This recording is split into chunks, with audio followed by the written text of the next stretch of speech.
जय हिंद दोस्तों, स्वागत है आप सभी का राजधानी कोचिंग सेंटर पे। और बच्चों के बीच में काफी एक सवाल, सबके मन में एक डाउट लेकर के आ गया है कि भाई साहब, जो हमने बिहार सिविल कोड प्यून का जो एग्जाम दिए हैं सभी बच्चे, उनके मन में एक सवाल है कि सर इसका कट ऑफ क्या रहेगा, मेंस होगा कि नहीं होगा। तो इस वीडियो में हम आपको पूरा प्रूफ के साथ पूरे अच्छे तरीका से ये आपको बता देंगे कि आपका कट ऑफ कितना रहने वाला है, मेंस होगा कि नहीं होगा। तो इस वीडियो को पूरा देखिएगा तो आपके सारे मन के डाउट्स दूर हो जाएंगे। तो सबसे पहले हम चर्चा कर लेते हैं कि कट ऑफ कितना रह सकता है, उसके पीछे सबसे बड़ा रीजन क्या हो सकता है, मेंस होगा कि नहीं होगा उसके पीछे भी रीजन क्या है, ये सब कुछ देखेंगे। तो सबसे पहले बच्चों के मन में जो सवाल था कि अब क्या रहेगा फाइनल कट ऑफ। हालांकि बहुत आप न्यूज चैनल के माध्यम से, आप अदर यूट्यूब चैनल के माध्यम से कट ऑफ देख देख करके परेशान हो गए हैं, लेकिन हम आपको जो कट ऑफ बताएंगे बिल्कुल आपका सही और सटीक कट ऑफ होगा। इससे एक नंबर इधर उधर होने की संभावना वो भी बहुत है, 0% से कम है। आपका फाइनल कट ऑफ ही समझिए।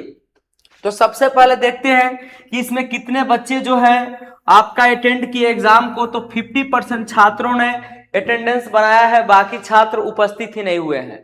तो इससे क्यास लगाया जा रहा है कि वैसे छात्र उपस्थित हुए, वैसे भी छात्र हैं जिसको सिलेबस की जानकारी नहीं है, जिसको ये नहीं पता है कि क्या पूछा गया है, सीधा एग्जाम देने गए कह रहे जीके जीएस नहीं पूछा है, इसमें क्या हो। मतलब कहने का अर्थ कि सिलेबस की तैयारी उन्होंने किया ही नहीं और एग्जाम देने चले गए, तो ऐसे रिजल्ट तो नहीं होता है। तो हम लोगों ने बहुत बच्चों से ये पोलिंग करके, बहुत बच्चों से ये जानकारी लेकर के, तरह तरह एग्जाम सेंटर पे जा करके बच्चों से पूछा है, ठीक है, क्वेश्चन को एनालाइज किया है, बच्चों के मन में क्या डाउट्स थे जिसके कारण उन्होंने सवाल नहीं बना पाया, कितना अटेम्प्ट रहा। हालांकि कल भी बहुत बच्चों का कमेंट आया था लाइव सेशन में कि सर मेरा इतना है। तो सभी बच्चों से हमने पोलिंग करा करके ये सब कुछ चेक करके मैं आपको कट ऑफ बताऊंगा एकदम फुल प्रूफ के साथ। तो कंटिन्यू लगे रहिए। सबसे पहले एक और सवाल आपके मन में है कि sir Bihar civil court peon के एग्जाम जो 2026 में हुआ, जिसमें पीटी का एग्जाम हुआ था, तो क्या मेंस होगा या नहीं होगा।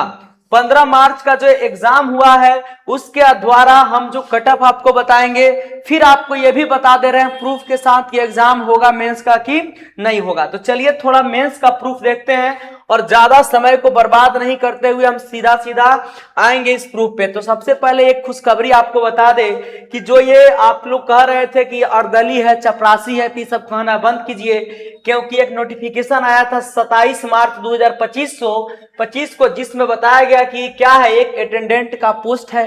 तो ये बहुत अच्छी बात है, शादी विवाह होगा, आप कहिएगा हम ऑफिस अटेंडेंट है, तो थोड़ा दहेज भी बढ़ेगा, है कि नहीं। लेकिन अब दूसरी बात कि बच्चों के मन में सवाल है कि सर इसका फॉर्म तो सब जान ही रहे हैं कि 2022 में भराया, काफी समय बीत गया, मिनिमम क्वालिफिकेशन 10th है, लेकिन जिस चीज के लिए आपने वीडियो को ओपन किया है वो दो चीज है, एक तो आपका कट ऑफ और दूसरा कि मेंस होगा कि नहीं। तो सबसे पहले जानिए कि जो रिटन टेस्ट होने वाला है 85 नंबर का होगा, 30 नंबर क्वालिफाइंग मार्क्स है, 15 नंबर का इंटरव्यू है जिसमें 6 नंबर क्वालिफाइंग है। अब हम आपको बताते हैं कि प्रोसीजर ऑफ सिलेक्शन क्या है। सबसे पहले मेरे भाई ध्यान देना कि द कमिटी में organise preliminary test on the basis of multiple choice objective questions for screening the candidates depending upon the number of candidates applying for the post.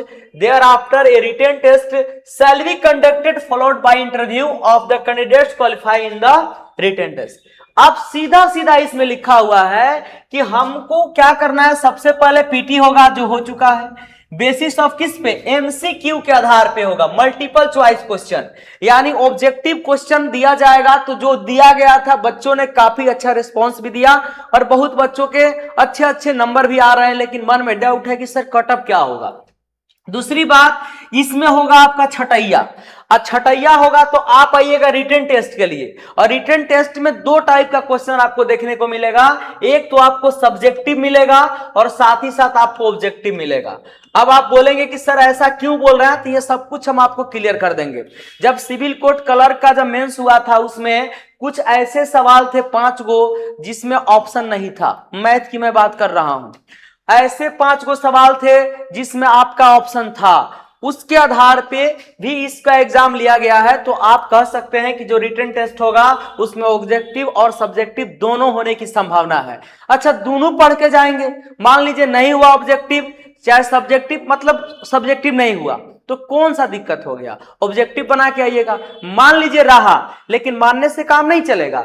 जो पेपर, जो कोर्ट का जो पैटर्न आ रहा है, उस पैटर्न के आधार पर 90% दावे के साथ कह सकते हैं कि ये बिल्कुल आपको सब्जेक्टिव और प्लस ऑब्जेक्टिव दोनों से आपको करके जाना होगा। क्योंकि जब मैथ्स हम पढ़ा रहे थे तो बहुत बच्चा कमेंट सेक्शन में कमेंट किया, पगला गए हैं का, एडवांस में पूछेगा, चपरासी का फॉर्म है।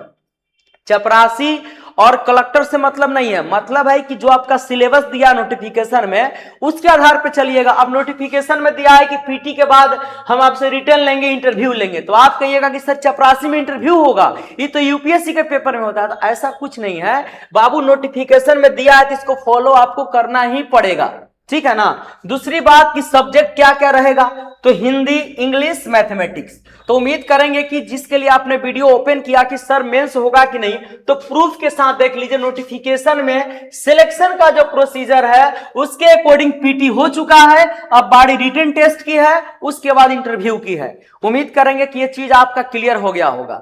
अब बाबू थोड़ा सा आगे बढ़ते हैं और आपको हम बताएंगे कि इसका कटअप क्या रहेगा। सबसे पहले आप लोग अपना अपना नंबर जो है, कटअप कितना आपका आ रहा है, वो सब कमेंट में करिएगा, ठीक है। आपको बता दें कि हमारा जो फीमेल कैंडिडेट और मेल कैंडिडेट दोनों को मिला करके, यानी मेल का अलग कटअप आपको देखने को मिलेगा और फीमेल का अलग मिलेगा। मेल की बात करें तो 65 प्लस, ठीक है, 65+1 या फिर आप मतलब रखिए तो मेल का 65 प्लस ही रहेगा, और वो अनरिजर्व कैटेगरी यानी कि जनरल कैटेगरी का। एक आता है ईडब्ल्यूएस, इकोनॉमिकल वीकर सेक्शन, जिसमें 61 प्लस आपको कटअप देखने को मिलेगा।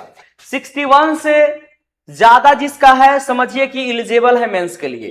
दूसरी बात कि बीसी वालों के लिए 58 प्लस आपको देखने को मिलेगा कटअप। दूसरी बात कि अगर हम बात करते ईबीसी का, ठीक है, इसके लिए भी आपका 55 प्लस, और एससी एसटी के जो कैंडिडेट होंगे बाबू उनके लिए 51 प्लस। और मैं जो ये कटअप बता रहा हूं ये बिल्कुल मेल कैंडिडेट के लिए है, ठीक है। और आइए अब फीमेल कैंडिडेट का। सबसे पहले बता दें कि जो मैं कटअप आपको एनालाइज करके बता रहा हूं ये सब लोगों से हटके है, क्योंकि मैं थोड़ा सा देर से आता हूं, चाहे वो एनालिसिस की बात हो, चाहे कटअप की बात हो, या फिर मेंस के प्रूफ की बात हो, लेकिन जो मैं लेके आता हूं बिल्कुल पुख्ते सबूत के साथ। क्योंकि आपने देखा भी होगा कि एग्जाम डेट जो मैंने बताया था बिल्कुल उसी समय पे एग्जैक्ट आपका एग्जाम भी हुआ था, तो उसी प्रूफ के साथ आप देख लीजिए कटअप भी आपका बिल्कुल इसी के आसपास रहेगा, इधर उधर 1% भी नहीं रहने वाला है। दूसरी चीज, जो फीमेल कैंडिडेट है अगर 55 प्लस बना रहे हैं तो समझ लीजिए कि आप सेफ जोन में हैं और आपका रिजल्ट 100% होने की संभावना है।